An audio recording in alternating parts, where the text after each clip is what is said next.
Halo, saya Dia Megasari Anjaya di Kompas Bisnis. Umroh adalah perjalanan yang semakin tahun semakin digemari oleh masyarakat Indonesia.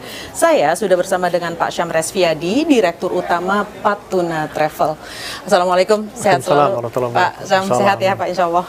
Pak, saya menarik, ini yang sedang ramai ya Pak, di banyak pertanyaan-pertanyaan yang muncul adalah tentang legalisasi umrah mandiri. Ini munculnya lewat Undang-Undang Nomor 14 Tahun 2025 ini Pak. Ya. Sebenarnya saya mau bertanya secara umum dulu deh, perkembangan umroh, jumlah jemaah yang melakukan umroh dari tahun ke tahun dari Indonesia bagaimana sih Pak trennya? Ya, sebelum pandemi 2019 itu rata-rata hanya 1 juta sampai 1.200.000 maksimum, tapi saya lupa tahun-tahunnya berapa ya. Kemudian setelah pandemi dibuka tahun 2022, Januari 2022, mulai tumbuh bahkan sampai di start itu udah 1.200.000, sehingga kaget juga pada saat sebelum pandemi kok sesudah pandeminya bisa angka sama gitu ya. Bahkan di sekarang itu udah tambah meningkat sampai Rajab kemarin saya melihat di catatan visa itu ada 1.700.000. Nah, sekarang udah masuk Saban mungkin 1.800.000, mungkin insya Allah dalam bulan Syawal bisa sampai dengan hampir mendekati 2 juta.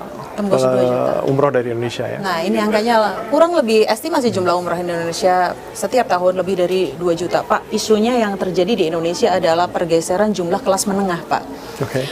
Apakah jumlah kelas menengah di Indonesia ya sejak pandemi juga sudah berkurang, bahkan sebelum pandemi juga sudah berkurang, mempengaruhi minat perjalanan umroh mungkin dari sisi kelasnya atau fasilitasnya mungkin, Pak? Kalau dari minat lebih tinggi tetap ada, bahkan bertambah. Namun memang dari daya beli yang seperti tadi Mbak Mega sampaikan memang turun gitu ya. Hingga akhirnya yang penting sekarang jemaah itu udahlah yang berangkat hotelnya relatif lebih murah atau agak jauh sedikit, tapi masih bisa terjangkau karena ini mungkin bukan umroh yang pertama buat mereka. Sehingga buat mereka yang sudah mengulang sepertinya downgrade sedikit nggak masalah karena mereka udah punya pengalaman tanpa harus khawatir lokasi kemana dan segala macam, karena mereka udah sedikit mengerti tentang lokasi hotel-hotel di Masjid Nabawi maupun di Masjid Haram di Mekah. Baik, daya beli mempengaruhi minat, kecenderungannya menjadi ya ada pergeseran kelas ya Pak. Ini saya balik lagi, seiring dengan daya beli juga akhirnya pemerintah juga ada nih regulasi yang melegalkan umrah secara mandiri. Betul. Sebenarnya ini apakah berkaitan sama daya beli atau sebenarnya bagaimana ya Pak? Apakah ini bisa menjadi sinyal, saya bilangnya gimana ya, bukan ancaman sih untuk travel agent, tapi bagaimanalah travel agent menyesuaikan dengan regulasi ini, gimana nih Pak? Yang pasti saya bersyukur dengan adanya umroh mandiri ini masuk dalam undang-undang. Artinya rakyat Indonesia sekarang halal untuk pergi umroh. Walaupun untuk di luar umroh tidak ada undang-undang yang mengatur orang Indonesia harus pakai syarat-syarat segala macam, apapun disebut mandiri dan segala macam. Tapi karena khusus di umroh ada istilah mandiri ini. Tapi hari sekarang mereka jadi halal. Artinya yang awalnya tahun lalu siapa yang umroh tidak melalui PPU dianggap haram atau melanggar aturan. Tapi buat para jemaah yang ingin umroh mandiri, memang di dalam undang-undang ada persyaratan-persyaratan yang harus diikuti. Nah, itu yang perlu disosialisasikan dalam undang-undang itu oleh pemerintah kita agar masyarakat yang mau umroh mandiri tidak salah dalam langkah untuk mengikuti perjalanan mereka sendiri gitu. Kalau untuk tata caranya sama, SOP-nya sama. Cuman ada syarat, yaitu mereka juga harus dilaporkan oleh PPU, membeli visa dari PPU dan seterusnya. Karena buat orang Indonesia belum bisa mendapatkan visa sendiri. Selama dia pakai plus 62, no way visa umroh atau visa ke Arab Saudi. Sehingga mereka harus melalui provider visa atau travel yang memiliki atau kerjasama dengan travel di Arab Saudi untuk mengeluarkan visa umroh itu sendiri. Sehingga tercatat, terlindungi, baru silakan mau booking tiket sendiri, mau cari hotel sendiri, insya Allah ada masalah. Yang penting terjangkau dan terdaftar di dalam PPU atau travel yang memiliki provider visa. Oh, berarti memang tentang visa ini masih B2B ya, bukan B2C ya jadinya. Bisnis untuk Indonesia belum B2C. Belum. Oke, baik. Tapi ada syaratnya, bisa B2C bagaimana? selama dia memiliki visa Schengen, visa UAE atau visa Amerika yang masih aktif. Oh, itu ada kemudahan, Ya. ya ada pengecualian ya Ya. Pak ya. Artinya ini regulasi ini sudah cukup dipahami ya oleh pelaku travel agent seperti Pak Iya, Tuna mungkin iya, Pak. iya, sampai saat ini waktu awalnya memang masih banyak goncangan, bingung kok disahkan, Iya. tapi lama-lama telah mempelajari isi undang-undangnya, oh ternyata memang nggak semudah apa yang disangkakan. Oh, jadi ini lebih positif untuk Buat saya pribadi positif. positif Artinya ya Pak. buat orang Indonesia sekarang mau pergi ke Tanah Suci atau ke Arab Saudi dengan menggunakan visa umroh, dia legal. Legal, kepastian itu ya yang Ya. bikin ya lebih lega lah. Pak, kita masih tentang ini dampaknya ke travel umroh. Sebenarnya ini kami juga ingin penegasan aja sih Pak, dengan adanya pilihan umroh mandiri. Sebenarnya gini, bagaimana posisi travel resmi? Karena di sini juga menyangkutnya ada lebih dari 3.000. Tadi Pak Syam juga di balik layar sudah bilang ini ada sekitar 3.700 PPIU resmi. Gimana sih Pak secara umum Ya, mereka? awalnya responnya? sebelum pandemi kita hanya ada sekitar 700-an PPU, sekitar 300-an PHK di dalamnya. Artinya dari 700 ada yang punya travel umroh dan haji sendiri. Tapi setelah undang-undang tentang investasi itu diperluas atau dipermudah dengan menggunakan sistem digital dengan OSS, akhirnya persyaratan-persyaratan yang ada di persyaratan haji pun dan umroh pun juga dipermudah. Tanpa disadari oleh teman-teman waktu itu adalah bahwa bank garansi untuk mendirikan PT PPU Umroh maupun PT Haji turun akibat pandemi. Karena berdampak kepada PPIU dan PPHK yang memang sebelumnya sudah punya izin yang harus memperpanjang dengan bank garansi yang juga cukup tinggi di mana sementara 2020-2021 itu pendapatan tidak ada. Iya, Hingga iya. akhirnya kita sama-sama sepakat kita turunkan persyaratan, salah satunya itu adalah bank garansi untuk jaminan Secara travel awam umroh apa maupun sih Pak haji. bank garansi? Ya menjaminkan Modal uang. ya. Menjaminkan uang itu modal. Nah itu yang juga mempengaruhi travel-travel yang sudah punya izin waktu itu, sehingga akibatnya yang baru semakin merasa mudah. Ya akhirnya jumlahnya tidak tertahankan. Kemudahan itu kita cukup kaget juga, sekarang ada sekitar 3.700 sampai mungkin 3.800 travel umroh karena nggak bisa dibendung walaupun dengan Kementerian Haji yang baru ini. Dan ini membuat sebenarnya persaingannya menjadi lebih dinamis nggak sih Pak dengan bertambahnya Dan PPIU? sayangnya teman-teman asosiasi Ya. pada saat ditanya waktu itu tahun lalu oleh Kementerian Agama, mau ditambah nggak, mau dirubah nggak, apa yang mau dirubah supaya ini sedikit agak slow pendaftaran pengajuan perizinan. Nah, ada salah satu yang mengajukan adalah dinaikin lagi aja bank garansinya. Tapi akhirnya secara sepakat ditolak karena berdampak kepada dirinya lagi kan. Oh iya iya. Karena dirinya udah deh seleksi alam saja. Ya akhirnya sekarang dibiarkan ya semakin tumbuh. Tapi secara investasi bisa dihitung kalau seandainya saja sekitar 3.000 satu travel minimum misalnya 4 orang bekerja, udah 120.000 tenaga kerja terserap di bisnis ini yang baru. Ya, ini peluang-peluang ini juga ya lapangan pekerjaan Betul. juga sebenarnya ya Pak. Cuma ya balik lagi permodalan menjadi mutlak di sini ya. Betul. Tapi saya yakin yang berdapat izin berarti sudah punya modal karena memang harus menyetorkan persyaratan-persyaratan permodalan itu sendiri dalam akte maupun bank garansi tadi. Baik. Pak Syam, menarik. PPIU artinya tidak anti ya terhadap terhadap umroh mandiri itu. Tetapi bisa nggak sih Pak berbagi tips lah? Apa sih yang perlu diperhatikan oleh jemaah-jemaah umroh yang ingin berangkat secara mandiri? Apa aja yang perlu dipahami selain pemvisaan tadi Pak? Sebenarnya diperuntukkan bagi mereka yang biasa melakukan perjalanan sendiri, baik ke luar negeri maupun domestik, karena dia bisa melakukan dengan cara digital, aplikasi, beli tiket sendiri di aplikasi, beli transportasi daratnya di aplikasi, beli hotelnya secara aplikasi. Tinggal dia mau cari mutawif, mungkin dia kenalan segala macam, ya udah calling segala macam, bisa ketemu dan segala macam. Sehingga buat mereka yang tidak punya pengalaman dan kemampuan ini sulit untuk umroh mandiri. Dan mayoritas orang Indonesia masih inginnya dilayani karena belum bisa mandiri, belum seperti negara tetangga kita yang memang rakyatnya sudah bisa mandiri kalau untuk pergi ke Saudi, dorong koper sendiri, check-in sendiri. Nah, orang Indonesia, no way. Semua mau dilayani. Kenapa koper saya tidak diangkut? Hal macam itu pertanyaan yang sering timbul oleh orang Indonesia. Sehingga persaingan dengan mereka yang mau mandiri relatif kecil sekali. Perkirakan mungkin insya Allah masih 5% sampai 10% paling banyak. Pangsa pasarnya masih kecil. Ya. Nah, sehingga dengan mereka yang tidak mandiri, artinya yang memang ingin dilayani, itu semakin berkembang. Tadi saya sampaikan sama tim Kompas yang lain bahwa sudah masuk di angka 2 juta peserta gitu ya, atau 2 juta jemaah Indonesia pergi ke Arab Saudi. Dan sekarang trennya justru untuk mereka yang di kalangan atas ingin adalah umroh private, bukan lagi mandiri sebutannya. Di mana umroh private sama dengan umroh resmi, namun mereka ingin schedule-nya itu nggak diatur oleh kita, tapi mereka mau atur 1 hari dulu di Jeddah. Nanti ke sini ke Mekah, ke Mekahnya ini hotelnya di sini. Madinah begitu juga. Di Madinah sebelum pulang istirahat dulu 1 kota. Bahkan ada juga yang minta tambahan ke Al-Ula, ke Taib dan segala macam. Di waktu-waktu kosong mereka dan segala macam. Hingga banyak mulai trennya untuk mereka yang menengah ke atas dengan melakukan umroh secara private. Berkeluarga, berempat, maksimum mereka 10 orang. Trennya berarti ke fleksibilitas itu ya Pak ya, waktu ya. Baik. Betul. Pak Syam, ini tentang haji, umroh. Nah, mandiri sudah kita bahas, kita akan membahas umroh dari sisi travel. Apa sih yang dimanjakan oleh travel agent untuk jemaah-jemaah umroh? Ya. Tapi setelah ini kami akan kembali. Baik.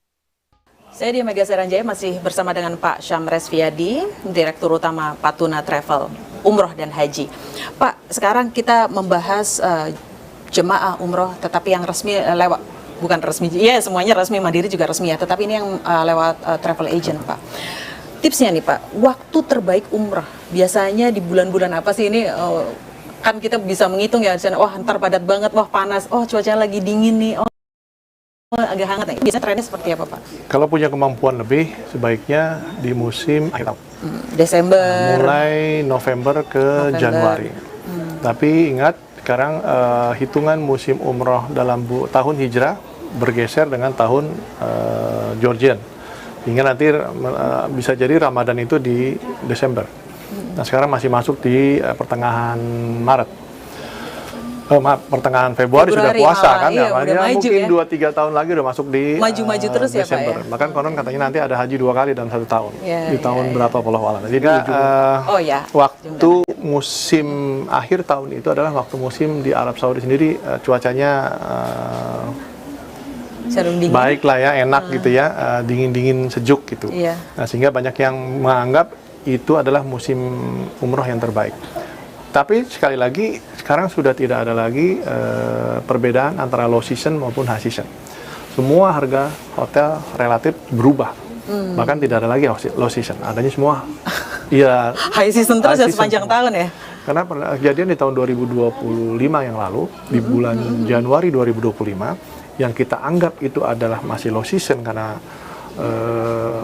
melewati sebelum Ramadan, itu maksudnya Sa'ban, tidak terlalu high season di bulan seperti bulan Ramadan, karena masuk di bulan Januari, di mana Desember lagi penuh-penuhnya, hotel bintang 3 relatif full book. Sehingga teman-teman yang waktu itu udah coba melalui broker, langsung segala macam, masih dijanjikan, sampai akhir last minute dia berangkat, hotel nggak tersedia di bintang 3. Sehingga akhirnya mereka harus mencari naik upgrade ke bintang 4. Nah ini juga tipnya, jangan sampai nanti pemilihan waktu itu justru mengakibatkan harga yang tadinya murah, akibat high season atau menghabisnya lagi fix seasonnya musim orang banyak umrah, hotel-hotel di bintang ekonomi atau harga murah nggak dapat, akhirnya menjadi harga mahal, tidak mampu untuk membayar, mau nggak mau akhirnya tercecer 1 hari 2 hari di hotel yang memang tidak tersedia kamarnya. Oke, berarti cuaca di sana juga mempengaruhi harga umroh nggak sih Pak? Iya. Pasti ya? Iya, betul. Peak season itu pasti harganya juga Karena lebih tiap tahun berubah itu Mbak. Bergeseran tahun antara Georgian dengan Masehi itu membuat harga itu berubah. Bahkan di haji sendiri sekarang juga udah mulai berubah trennya. Awalnya high season itu di program akhir. Jadi kita tinggal di kota Mekah dan Madinah setelah haji. Nah, tiba-tiba dulunya adalah low season.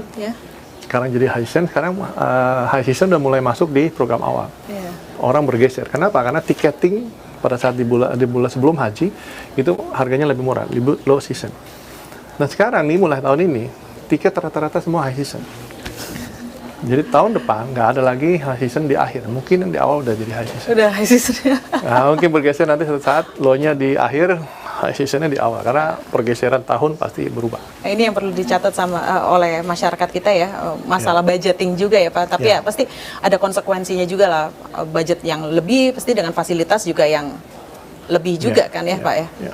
Baik Pak. Tapi satu lagi, Gimana? makin harga ekonomi yang dicincar oleh masyarakat sekarang, itu tidak hanya kemungkinan mendapatkan bookingan hotel dengan pasti, pada saat dapat pasti dan berkumpul di satu hotel yang sama di kelas bintang 3 ke bawah, itu antrian makannya luar biasa. Karena ada satu hotel, saya bikin paket satu kali baru bikin paket itu masuk ke hotel itu, antrinya sampai luar biasa. Luar biasa tuh gimana Pak? Gambarkan. Ya, kalau seandainya makan siang itu adalah jam 12 sampai jam 2, ya baru bisa baru makan jam 2 sampai jam 3. Wow. Saking antrinya begitu lama itu dengan beberapa buffet yang karena konon katanya satu gedung itu besar itu bisa isi 8.000 orang. Karena gedung ini udah standar, satu kamar tuh bednya 4. Jadi kalau kita mau pakai berdua nggak dapatnya 4 juga. Sehingga memang di hotel ini dihitung dengan bed 4 kali sekian ribu kamar adalah sekian ribu orang. Sehingga antriannya luar biasa. Itu yang perlu dipertimbangkan oleh teman-teman atau jemaah haji yang akan berangkat, jemaah umroh yang akan berangkat umroh dengan harga murah, dengan bintang 3, harus siap fisik, mental, dengan kondisi keadaan hotel itu sendiri. Baik, ribuan jemaah umroh. Ini kan tantangan juga ya untuk pengelola travel ya Pak, dengan isi kepala yang berbeda meskipun paketnya sama, dengan kemauan yang berbeda-beda. Ini yang perlu dipahami juga oleh masyarakat. Sebenarnya gimana sih Pak manajemen komunikasi ketika terjadi krisis, ketika ada protes lah dari jemaah, kok kamar saya masih belum ini. Nah itu gimana sih apa yang dilakukan oleh? Memang rata-rata teman-teman travel sudah mengadakan manasik minimal 1 kali sebelum keberangkatan untuk penjelasan semua, baik dari segi fikih agamanya maupun dari segi fasilitas yang akan diterima. Namun memang khususnya di perkotaan itu ada yang tidak datang manasik, sehingga penjelasan seperti ini tidak didengar dan akhirnya menimbulkan ketidaksamaan antara ekspektasi dengan kenyataan. Ya sedikit jadi gejolak-gejolak, keributan segala macam, komplain segala macam. Nah kami biasanya kalau terjadi hal seperti itu, kita lihat daftarnya di absen, dia ada hadir atau tidak. Pada saat dia tidak hadir, apapun insya Allah pasti terjadi nih orang-orang seperti ini. Dan kita udah siapkan nih, sebelum terjadi apa-apa mereka ada kita wanti-wanti sebelum berangkat. Ustadznya atau tulisannya udah ngasih tahu dulu, Bapak nanti begini-begini. Jadi pada saat di manasik dia hadir, di luar manasik sudah kita kasih informasikan kemungkinan kejadian, terutama di hotel tadi, transport, sama pada saat tawaf sa'i. Bisa jadi pada saat tawaf sa'i itu, mereka ini sebenarnya punya ketidakmampuan fisik, sehingga tidak mungkin dia berjalan kaki untuk tawaf dan sa'i. Minta diantar untuk kursi roda atau dengan menggunakan golf-car. Tapi pada saat dia tidak bicara dari keberangkatan, sehingga persiapan di sana itu yang membuat akhirnya terjadi gesekan juga. Nah, itu yang paling parah. Kita udah ini last minute, udah di dalam haram, kita harus siapkan ini segala macam. Kondisinya udah, apalagi kalau kita tidak siap dengan jumlah petugas yang memadai. 1 tour leader, 1 mutawif. Kalau tour leader tidak menjadi mutawif atau tidak seorang ustadz, akan kesulitan. Makanya dari kami di Patungan Travel, kami tour leader sekarang diwajibkan adalah seorang pembimbing ibadah. Pembimbing ibadah juga. Dia ngerti tentang teknik. Multi talent ya, berarti ya petugasnya ya Pak ya. Nanti yang terjadi seperti ini, si mutawif yang lokalan itu akan mengawal jemaah yang membutuhkan kursi roda atau jemaah khusus lah. Ya. Baik, dengan kebutuhan khusus. Baik, Pak, terakhir ini di awal tahun 2026 rencana Patuna untuk ekspansi, dengan tadi kan kita juga melihat ya tren jamaah juga naik ya, meskipun kelas yang dipilihnya juga agak turun karena daya beli. Rencana ekspansinya seperti apa sih Pak tahun ini Pak?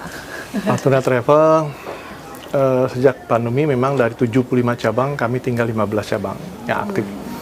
Sehingga kami tidak bisa memaksakan cabang-cabang perwakilan ini bisa aktif lagi karena kemampuan diri pribadinya. Namun dengan bertambah tadi persaingan yang luar biasa, itu tumbuh di daerah-daerah cabang-cabang kami, Mbak. Sehingga akhirnya kita untuk membangun mulai agak sulit karena kekuatan finansial, SDM dan segala macam kalah dengan orang-orang atau putra daerah yang sudah menyiapkan izin-izin tadi dengan personilnya, dan mereka dengan kata kutip lebih paham tentang karakter masyarakatnya. Kami dari Jakarta agak sulit, itu perlu belajar waktu. Nah, sehingga kami berpikir bagaimana, akhirnya strateginya insya Allah kami bertahan di Jabodetabek dan cabang yang sudah ada saja, agar itu bisa dipertahankan dan bisa sedikit demi sedikit berkembang. Tapi untuk Jabodetabek kami coba membuat agar jemaah kami di Jabodetabek tidak berkurang. Nah, sehingga apa yang terjadi sekarang sejak pandemi ini, kami dari tahun 2022 sampai sekarang rata-rata hanya 1.100 sampai 1.200 orang per tahun. Dibandingkan sebelum pandemi itu bisa 4.000, 5.000, bahkan tahun 2015 atau 16 sampai 8.000 jemaah. Kalau sekarang dulu satu hari bisa 2 kali keberangkatan, tahun ini 2 kali dalam sebulan. Itu udah alhamdulillah, masya Allah. Nah, singkat cerita akhirnya kami memprotek Jabotabek. Jabotabek kami bikin cabang mandiri, artinya cabang sendiri, bukan cabang yang kita kerjasamakan dengan pihak lain. Dan kami juga membeli aset agar pengalaman kemarin di pandemi, kami nggak punya aset, kami nggak bisa melakukan bisnis-bisnis selain daripada yang ada. Yang ada memang tutup 100%. Sehingga inisiatif kami membuka cabang di sekitar Jabotabek sendiri, cabang sendiri, kemudian gedung sendiri dan aset sendiri. Supaya nanti apabila terjadi apa-apa dengan seperti pandemi ini, walaupun apa kasusnya berbeda, kita udah siap secara mandiri untuk bisa bertahan lebih baik lagi daripada COVID kemarin. Iya, pelajarannya sangat besar ya Pak. Bahkan ke depan mungkin penyesuaian gonta-ganti regulasi juga mungkin itu yang harus dihadapi oleh travel agent, betul, ya Pak ya. Betul. Baik permodalan itu, baik. Betul. Pak Syam, terima kasih banyak. Kami berdoa semoga bisnis-bisnis seperti ini bisa bertahan bahkan lebih ekspansif, karena satu poinnya Pak, kami ingin pengangguran di sana juga terserap menjadi betul. Ada pesan dari hasil, maksudnya dari kondisi COVID kemarin. Orang bilang bahwa bisnis umroh haji tidak ada matinya. Ternyata COVID bikin mati kita. Apakah itu tanda kiamat? Wallahu a'lam salam. Tapi sekarang buktinya masih bertahan kan. Tapi sempat balik mati lagi juga. ya balik lagi kita doakan semakin baik lah Pak, insya dan lebih banyak bermanfaat untuk tenaga kerja khususnya. Insyaallah, amin. Baik, terima kasih banyak Pak Syam Resviadi, Direktur Utama Patuna Travel. Waalaikumsalam Sehat selalu ya warahmatullahi Pak. wabarakatuh. Terima kasih ya Mbak.